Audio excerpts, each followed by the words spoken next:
Hello, my name is Caleb Drake, and in today's video I'm going to be walking you through the steps of how to download and get started in Musescore. Now, Musescore is a completely free music notation software, works on both Mac and PC. So right now we're just on musescore.org website. Make sure you are on musescore.org, not musescore.com. Musescore.com is going to be more of a forum type page with all sorts of community scores and stuff like that. It's a great page which I recommend that you check out at some point, but in terms of this video we're going to be looking at musescore.org. So it should come up with whichever one is going to work on your operating system. Right here, free download. So that's going to be the first thing you want to do, obviously. Professional music notation software, all sorts of stuff like this. I'm also going to be going over the MIDI keyboard stuff today. I have my computer all set up with the MIDI keyboard and stuff, so I will be walking you through how to get all that set up. And then there'll be more follow-up videos to this in which I describe all sorts of the ins and outs and tips and tricks you need to get this software working. So go ahead and hit download. I obviously have it downloaded, so I'm not going to do that again and burn up extra space that I do not really have. But go ahead and do that, and it might take a minute, so just give it some time, but then we'll jump right into opening it up. Alright, so now that you've got it downloaded, you should be able to have it set up as an application in there. Once you put it into applications, I just have it dragged onto this hotbar here. Should be this little icon, blue icon, might have changed if there's been an update since you're watching this video. This is Musescore 3, I think 3.4 technically, but go ahead and hit that for me. It'll boot up like this, and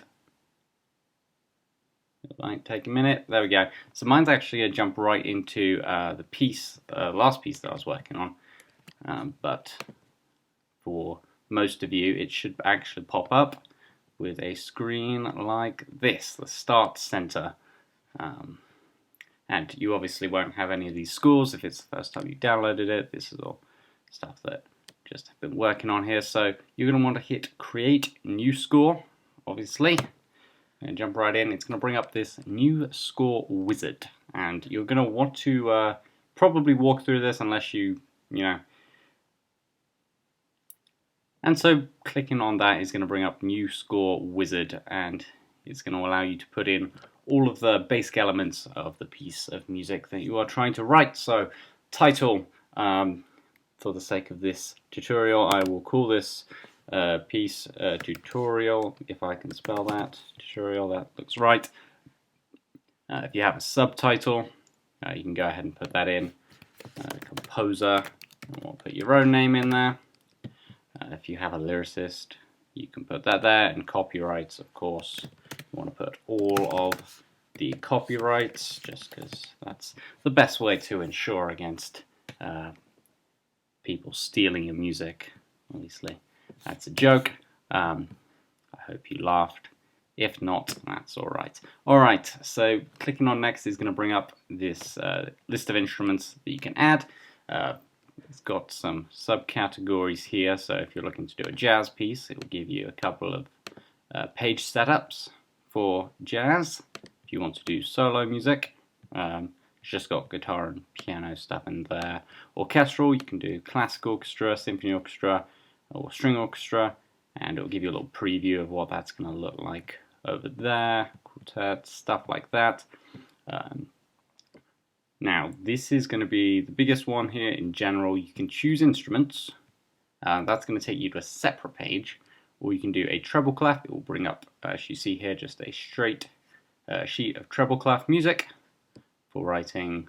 If you just wanted to do a one-hand, I believe it's piano, it's just going to be whatever the bass noise is on the bass treble, and then we've got the grand staff as well. So if you're just writing for piano, grand staff is going to be the one for you. In this case, I'm going to hit Choose Instruments, so I can give you a little bit more information.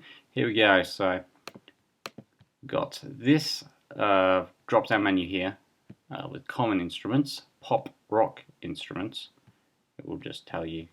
And basically each of these subcategories will change what they have in them. So if I go world music, strings, we've got some crazy stuff in here. I'm not going to try and say any of those words. Alright, classroom, if that's what you're into. Toy piano. There's a ton of different sounds in here. If we just hit all instruments, it will go ahead and show you that there is quite a lot of them. That is just brass, by the way. There. I don't know how many instruments total there are. I believe it's got to be a couple hundred, right? So, not a bad selection there. Whatever you're looking to get started on. Back to common instruments, and we'll just pick a horn, what else do we want? Flute, a tenor saxophone, and a trombone. Again, completely random. I'm kind of making this up as I go along, but here we go. Okay, so there's 4 instruments. Actually, let me go back, because I will add, where is it? Keyboards, a piano as well, just for the sake of that. This will allow you to choose your key signature and tempo on this next page. So if you hover over them, it will tell you which ones it is. So major D minor, E major, and C sharp minor over here. This one will pop up. There we go. So we'll select the best key signature, which is actually E flat major. If you didn't know, that is scientifically proven to be the best. Tempo, let's write a nice slow piece, 69 BPM, and next page is going to bring up time signature and all sorts. So 4/4, no pickup measure, 32 measures. Again, as it says, you can add or remove measures after the creation of this score, so that's going to be good for us. And this is what it's going to bring up, and it does kind of look like a mess. You can actually close all the measures.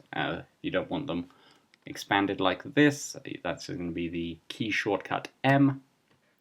It's going to switch it just to be like that. I usually don't tend to use stuff like that, but there we go. So that's going to do it for this video. There's going to be a part 2 to this video. Should be up on the channel right now. You can go check out. I'm going to walk through inputting notes and a couple of these basic pads on the side, and we'll go from then. But I hope you have enjoyed this video. Make sure to like, subscribe, and thanks for watching.